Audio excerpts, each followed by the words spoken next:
5 shenjat sekrete që Zoti po të thëret tani. Të dashur miq, mirë se vini në këtë kohë të veçantë bashkë. Sot dua të ndaj me ju diçka që prek zemrën e çdo njeriu që kërkon Zotin. Si ta dallojmë kur Zoti po na flet? Si ta njohim zërin e tij në mes të kaq shumë zhurmave të kësaj bote, telefonat që bien, mendimet që na vrapojnë në kokë, shqetësimet e përditshme, opinionet e njerëzve përreth. Shumë herë ne themi, Zot, më fol. Më trego çfarë të bëj. Dhe pastaj presim një zë të fortë si bubullim, siç ndodhi në malin Sinai. Por shumicën e kohës, Zoti nuk flet kështu. Ai flet butë, thellë, në heshtje të zemrës. Problemi nuk është që ai nuk flet, ai flet gjithmonë. Problemi është që ne nuk dim ta dëgjojmë. Bibla na siguron, Zoti është i afërt me të gjithë ata që e thërasin, me të gjithë ata që e thërasin me të vërtetë. Ai dëgjon çdo lutje. Ai përgjigjet çdo lutje. Por përgjigja mund të vijë në forma që ne nuk i presim. Ndonjëherë është po, ndonjëherë jo, ndonjëherë prit pak, unë kam diçka më të mirë për ty. Lutja nuk është vetëm të flasim ne. Lutja është edhe të dëgjojmë. Është si një bisedë midis dy miq që duan njëri tjetrin, njëri flet, tjetri dëgjon me vëmendje. Zoti dëshiron një marrëdhënie të tillë me ne, intime, të ngrohtë, të përditshme. Sot do të shohim bashkë 5 shenja kryesore që tregojnë se Zoti po na flet. Këto nuk janë rregulla të forta, por drita që na ndihmojnë të njohim praninë e Tij.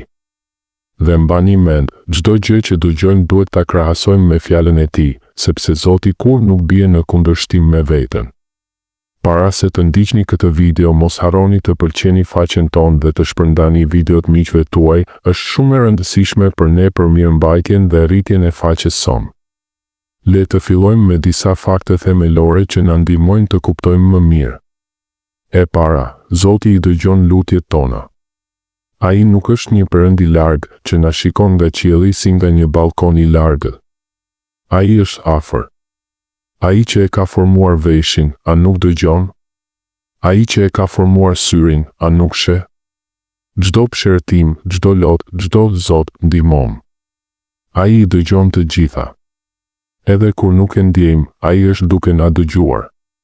E dyta, Zoti flet gjithmonë. Ai nuk është i heshtur. Problemi është te ne. Jeta jonë është plot zhurmë, rrjetet sociale, lajmet, puna, familja, shqetësimet.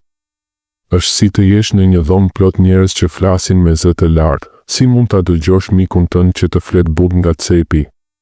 Duhet të heshtim pak, të largohemi nga zhurma, të fokusohemi.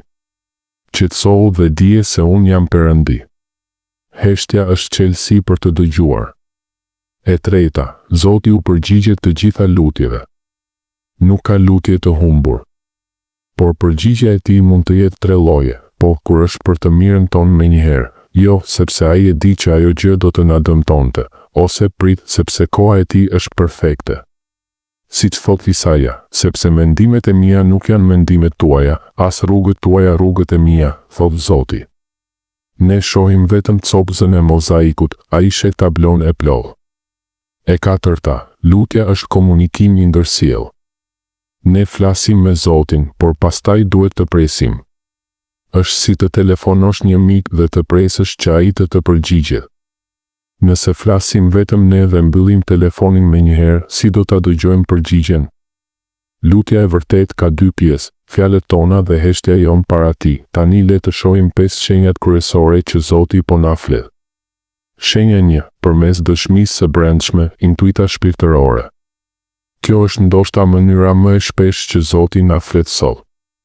Është një ndjenjë e fortë brenda zemrës, një bindje e thellë që nuk mund ta shpjegosh gjithmonë me logjik, por e di që vjen nga fryma e shenjtë. Për shembull, ndonjëherë je para një vendimi të madh, për të ndërruar punë, për të martuar, për të ndihmuar dikë.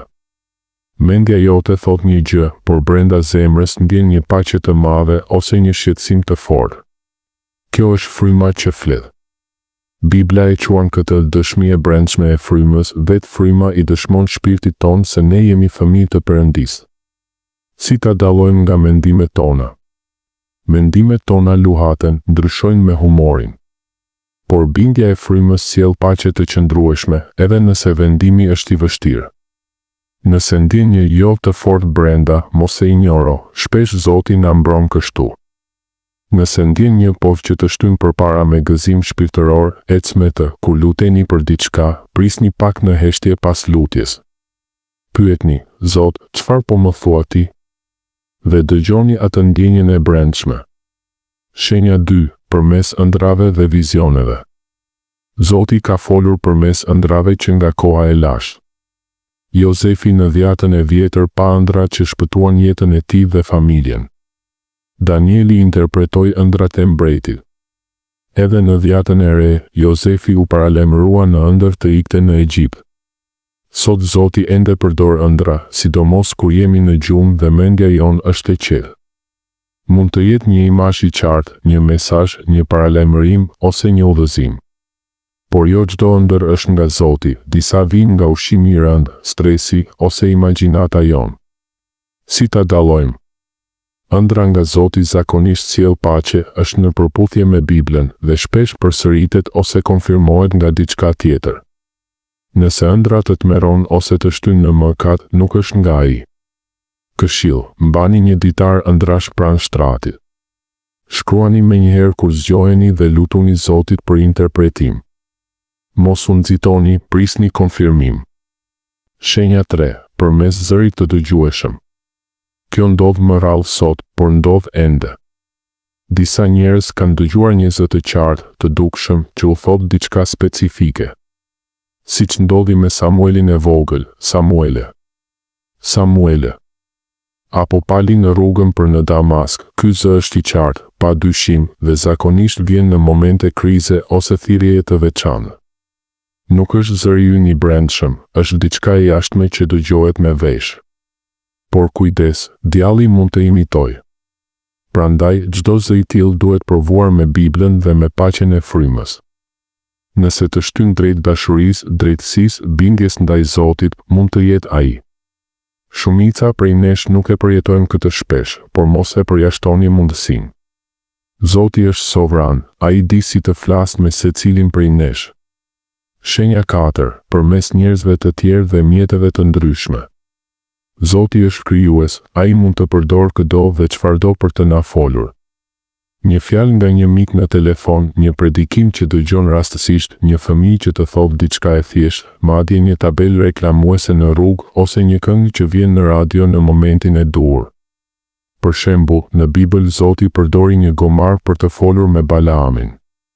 Ai përdori një pul për të kujtuar Pietrin, Ai përdor njerëzit rreth nesh si gojë të tij. Si ta dallojmë?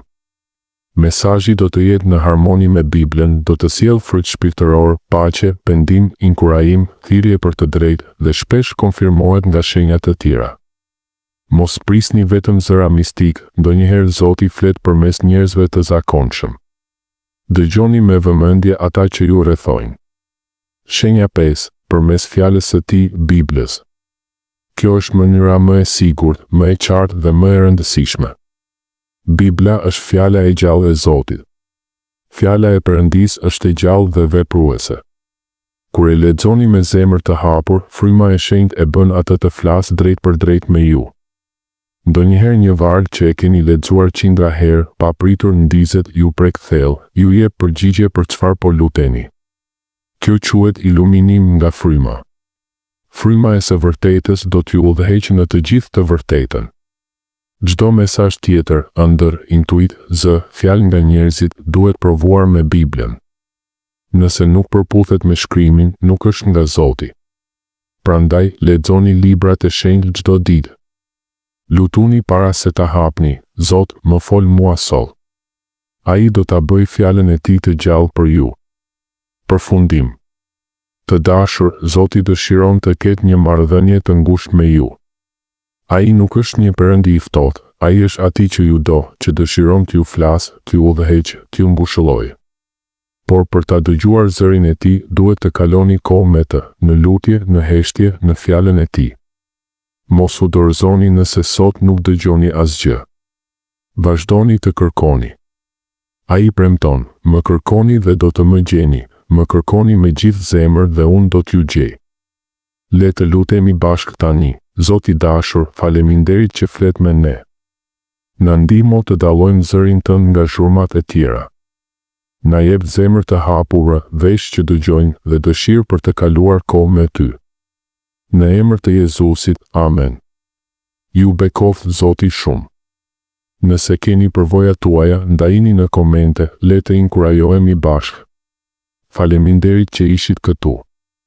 Zoti ju do dhe po ju flet, dëgjoni me zemër.